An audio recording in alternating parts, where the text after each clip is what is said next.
수도권 규제 지역에서 집 사려면 얼마까지 빌릴 수 있을까요? 찾아보면 정보가 너무 많고 오래된 것까지 뒤엉켜 있어서 뭐가 맞는지 한눈에 안 들어옵니다. 그래서 결국 나는 얼마 빌릴 수 있는데 이게 가장 궁금하실 겁니다. 본인 연봉과 집값을 기준으로 계산하면 이렇습니다만 이것도 어쩌면 복잡하게 느껴지실 수 있어요.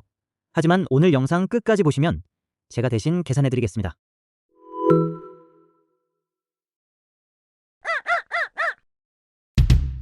작년 6월부터 올해 5월까지 부동산 대출 규제가 5번 바뀌었습니다.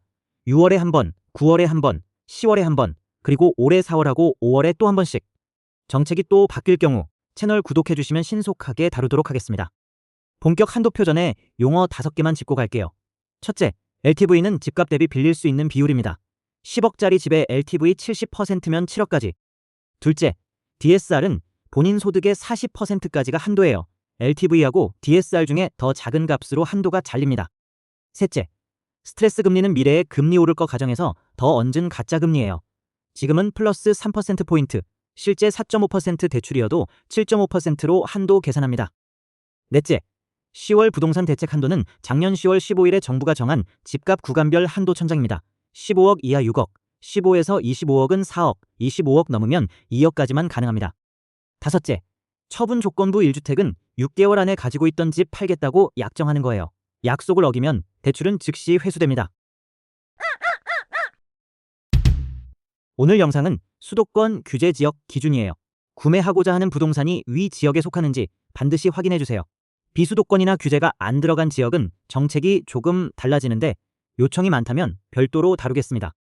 참고로 토지거래 허가 구역하고 대출 규제는 별개 제도예요. 같은 지역에 둘 다 겹쳐서 적용되긴 하는데 구청 가서 거래 허가 받고 2년 실거주하는 건 토허구역 룰이고 우리가 오늘 다룰 LTV, DSR 40%, 스트레스 금리 3%포인트는 대출 규제 룰입니다. 둘 다 따로 통과해야 거래가 됩니다.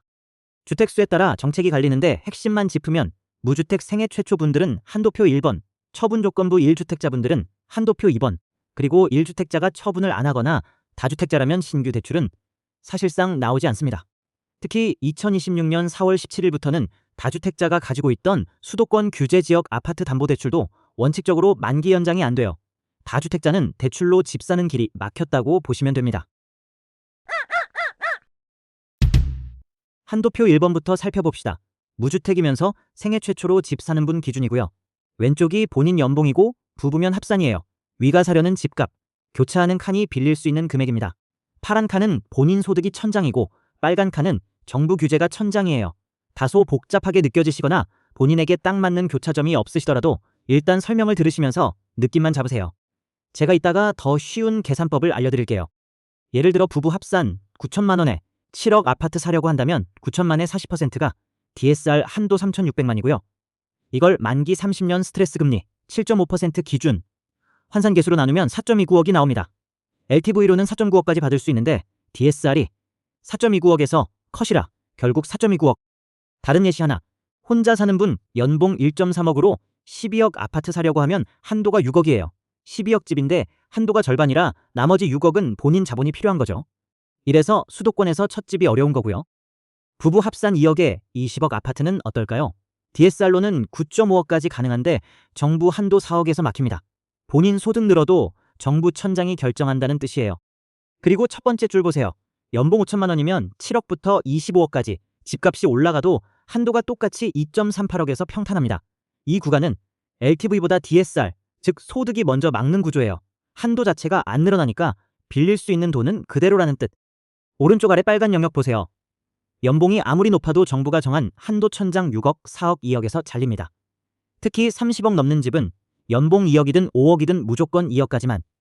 30억 집을 사려면 28억은 본인 자본으로 마련해야 한다는 뜻이에요. 고가 주택일수록 자기 자본 비중을 크게 가져가도록 설계된 구간입니다. 이전에 집을 가진 적 있거나 처분 조건부 1주택자분들은 한도표 2번을 보셔야 합니다. LTV가 70에서 40으로 깎이니까 같은 9천만 연봉에 같은 7억 아파트를 사도 한도표 2번에서는 2.8억까지만 가능합니다. 약 1.5억 줄어드는 거죠. 처분 약정 잘 따져보고 결정하세요. 빨간 칸에 해당하시는 시청자분들은 신용대출로 일부 보완할 수 있긴 합니다. 단 한 가지 주의할 점. 주담대는 만기 30년인데 신용대출은 보통 5년이라 같은 1억을 빌려도 신용대출은 매년 갚는 부담이 주담대보다 약 3.7배 큽니다. DSR 40% 한도 안에서 보는 거니까 신용대출은 몇 천만 못 받기 전에 DSR이 먼저 차단됩니다. 그리고 1억 넘기면 스트레스 금리까지 붙어서 더 빨리 잘려요.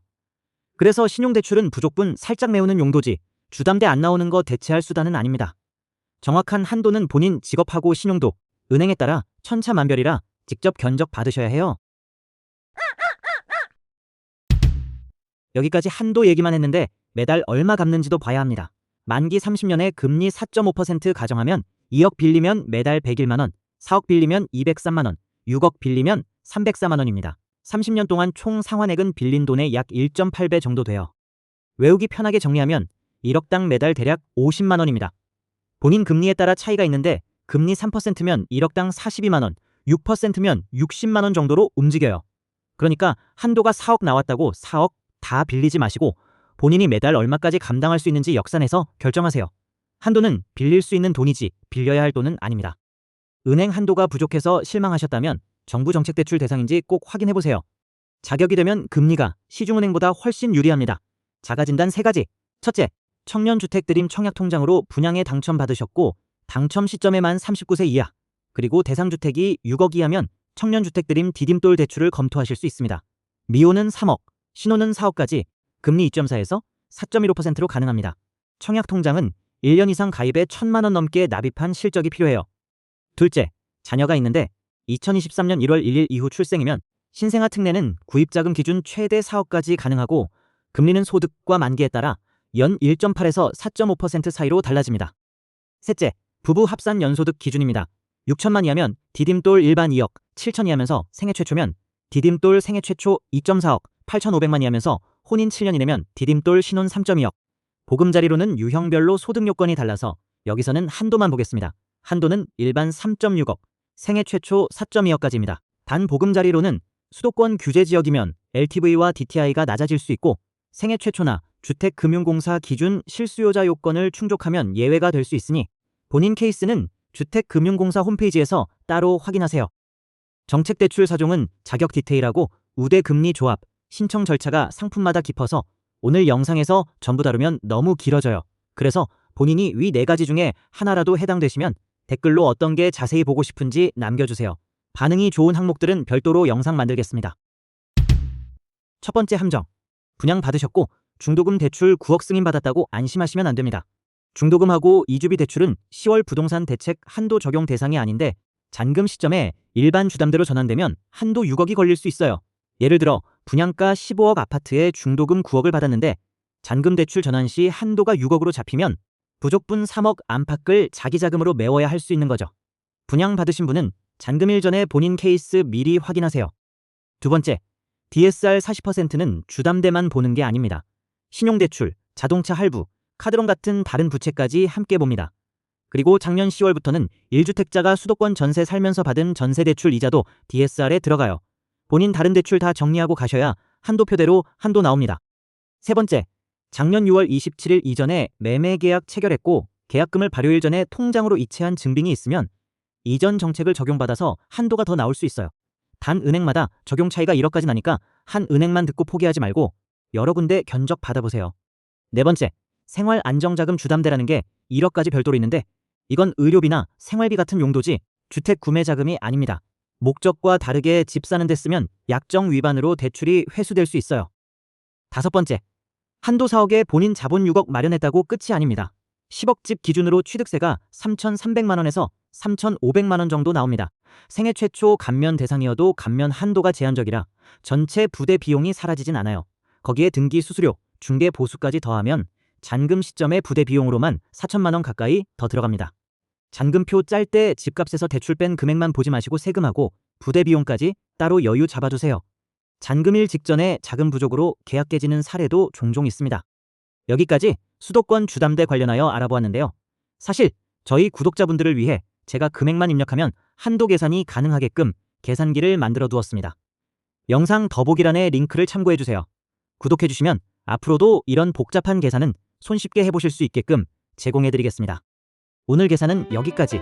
도움이 되셨다면 구독, 좋아요 부탁드리며 추가로 궁금하신 게 있으시다면 댓글로 남겨주세요. 대신 계산해드립니다.